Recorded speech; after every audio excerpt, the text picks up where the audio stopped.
62 years ago, the General Assembly of the United Nations adopted and proclaimed the Universal Declaration of Human Rights. The declaration is underpinned by the understanding of the fact that the inherent dignity and the equal and inalienable rights of all members of the human family are the cornerstone of freedom, justice, and peace in the world. It is also a reaffirmation of faith of the people of the United Nations in the fundamental human rights.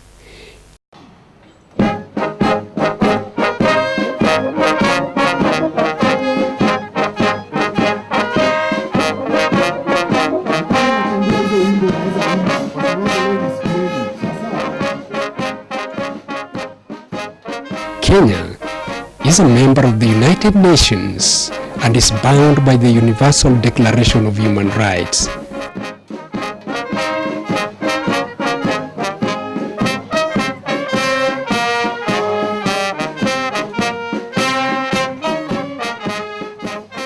Therefore, as the human rights principles agreed upon in 1948 turns 62, the country begs the question: are the rights proclaimed in the declaration guaranteed and enjoyed within her borders? Serikali bado hawaangalii mambo ya human rights sana kabisa. Wana violate rights za watu. Kwanza kabisa wakitaka kufanya kitu mashinani hawahusishi wakaaji kule chini.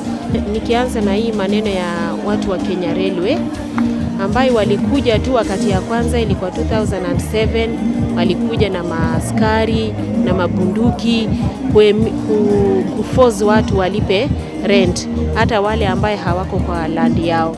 Last week ndio walikuja pia wakaforce watu, wamechukua mapicha za watu, wamejaza forms bila kuhusisha watu, kuwaeleza watu vizuri ambaye wanataka kufanya. Kuna bypass pia ambayo inafanyika kule, inajengwa hii ya barabara. Pia saizi watu wana face eviction, kuna wengine wanaenda kubomolewa pia hawakuhusishwa. Unaona ile vile watu walivamiwa sijui ni jana juzi huko, vile kupatiwa hata notice. Unaona bado haki ya kibinadamu bado inageukwa. Mimi natoka network ambayo inaitwa Garissa Tana Network. Tumeungana na Tana River ambao ni sehemu ambao kilio chake haisikiki. Ikiwa Nairobi next to the parliament, all the parliament is there, kitendo hiki kia kufanya watu illegal eviction inatendeka. Je, mali ile sauti haisikiki, kitu gani kinatendeka huko? Ukiniangalia unaona nina rasta, na unapata kuna ofisi zingine ambazo ukienda wanaangalia rasta yako, unaona waangalia kama wewe ni Mkenya ule hivi wa kawaida. Tanishaenda kwa ofisi mingi unapata the people in charge there kama ni secretary waniruhusu kuonana na kiongozi wao kwa sababu washaniangalia na wakanibagua. Hali ya kibinadamu ya Mathare si poa sana. Watu wana shida mingi pale Mathare sana. Sana sana choo inatuletea shida, pia maji saa zingine mahali kuna maji ndio watu wanakunia, sasa unapata tuko na shida hapo sana. Mambo ya ardhi bado natambuliwa, wafugaji ya ng'ombe kama mashamba yote ni ya jamii moja ya Wasungu. Tuko na mashamba kama hii ya Ndalamea, tuko na Marura, tuko na ile inaitwa Kidong na zingine nyingi, na kokanyanga tu wawe napigwa risasi. Kwa hivyo bado haki yetu hajakuwa sawa sawa. Mambo ya mashamba hatujapata kama jamii ya Wamasai. Ardhi yote ilikuwa 3/4 ilikuwa yetu, hatujapata hata one ranch hata moja ile serikali anasema na ile tumepea nyinyi. Even when people are talking about settling IDPs in Kenya, nobody is talking about settling the people of Kibwezi, the people of the other areas in the ranches, both in Kitui and Machakos and Makueni, where people were evicted more than 20 years ago and they live as squatters. Some of impunity is reigning supreme in this county, Garissa. Huyu PC, the provincial administration ya Garissa, the mayor, the councillors, the DC himself, wameshikana. They are colluding, the councillors are colluding with the government, and na walishika ile ardhi ambayo imetoka kwa Trustland sahi. We was in Trustland for the last 48 years. So sasa hii tulikuwa tunasema sisi tumetoka kwa hii mambo ya Trustland, tunapata title deeds, ardhi yetu sasa iko under the elders and the, you know, so the community land now is still in the government hands.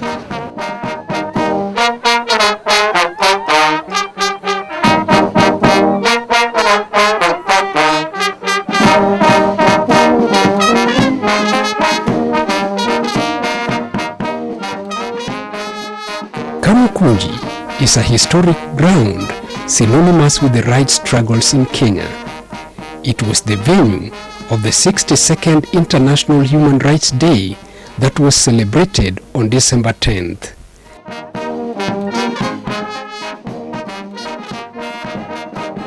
I believe you will allow me, ladies and gentlemen, to make a comment or two on the historical importance of these hallowed grounds. My fellow countrymen and women, as a child of the second liberation movement, I remember Kamukunji grounds with fond memories and nostalgia. I remember that the last time I attempted to set foot at these grounds was on the Sabasaba Day of 1997. The then repressive Kanu government unleashed its raw power on hapless citizens who were demanding to participate in the running of their country. Many were maimed, while the leaders were incarcerated. And the Kenya changed forever. It is my honor to salute the brave heroes who we all know, who put their lives on the line to ensure that it's not business as usual in Kenya. The event brought together diverse human rights defenders from across Kenya's political administrative units called counties. Na waleteeni salamu kutoka Rift Valley. Wandugu zetu pale wanawasalimu. Tumekuwa na nyinyi katika mapambano mengi. Tumekuwa pamoja katika kupigania sera ya ardhi.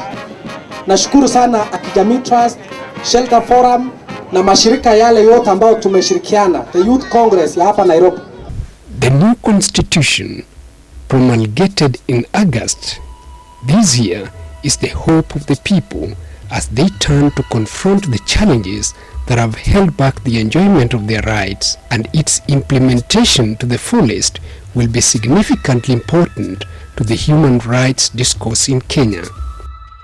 In fact, all human rights defenders concur that the journey towards making Kenya a human rights state has been reignited, but will take the contribution of everyone to see to it that the promised land envisaged in the Constitution is achieved. Today marks the beginning of a journey for the realization of the Bill of Rights.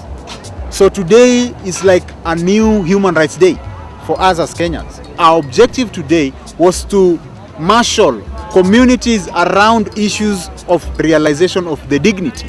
How are we going to realize it? So we need to organize ourselves. That's why we called people here, not only from Nairobi, but you can see the representation of people from Eastern, Northeastern, Coast Province, Rift Valley, Western, Nyanza. Now that we have got county governments, I think the very most important thing is to look at that set of MDGs, because let me tell you, the MDGs are about human rights. Unless you fulfill MDG from 1 to 8, you cannot be talking about fulfilling the tenets of human rights. Unless you start with number 1, and you know in every part of Kenya there is nobody who is extremely poor and there is nobody who is extremely hungry, then you have gone to the first right of human being, right ya uhai. Nobody is dying of hunger, no child, because a lot of young children, young babies die because their mothers don't have enough food even to breastfeed them. So if we talk about the government now, is that all budgets in every county, even in the central government, will be geared towards reducing extreme poverty in our country and reducing extreme hunger. And that way we'll have started winning the war on human rights. Ni high time wanze ku-appreciate zile vitalent mavijana wako nazo. Unaona? Wakuja mashinani uweze kusaidia vijana kuexposure zile vitalent kama macrobat zenye tumeona hapa hivi zikifanywa, wale hivi mavijana ambao wameact hapa hivi. Kuna bado modern dancers ambao wako hapa hivi lakini wako mtaani. The moment wamenacha hizo hivi talent na wame-expose, unaona, mavijana yenye tutafeel yenye tuko appreciated, kwa sababu unajua siku hizi yenye kupata kazi ile via white collar job ni ngumu sana, na inabidi yenye lazima tujitafutie job, kwa sababu hatutaki kunyonga mtu, hatutaki kuiba, unajua ni kudhulumu haki ya mtu mwingine. Bado safari iko mbele. Tumepitisha katiba, ndio imetiwa sahihi sawa. Kuna yale mambo mazuri ambayo yameandikwa pale. Sisi kutoka jamii za minority communities, the Maasai community for example, the Okiek, the Endoro East, the Chamus, the Sengweres, those communities of Rift Valley that have suffered marginalization and exploitation and land dispossession over the years. Sisi wengine wana vijiji kwa mfano, IDPs wa ndugu zetu kwa mfano, squatters kwa mfano, na wenzetu wengi. Hizo provisions sasa siko katika katiba. But the most critical thing ni kuhakikisha ya kwamba implementation imefanyika. Katika Kenya tumekuwa na revolution, lakini pengine Wakenya hatujaelewa ya kwamba kweli tulikuwa na revolution. Revolution ambayo inasema ya kwamba wewe kama mama, wewe kama kijana, wewe kama mzee, unaweza leo wewe mwenyewe uende kotini ikiwa haki zako zitakuwa zimegandamizwa. You have got the right to go to court and represent yourself without any charges. As citizens, we have got responsibilities. The greatest responsibility, the first responsibility, to ensure kwamba our rights are not violated. We have got that responsibility. Make sure that you refuse completely mtu yeyote kukunyanyaza wewe. Ukiwa mama, ukiwa mzee, ukiwa kijana, refuse completely today that nobody should oppress you. Tunakataa hivyo. It is my prayer that as we all leave these hallowed Kamukunji grounds, each one of us will, with courage, renew our commitment, stand shoulder high, shoulder to shoulder, look the ugly truth in the eye, and make the war against corruption our own. This is the only way we can stand a chance to reclaiming the future of our nation, Kenya, and stand in the right side of history. Ladies and gentlemen, I thank you.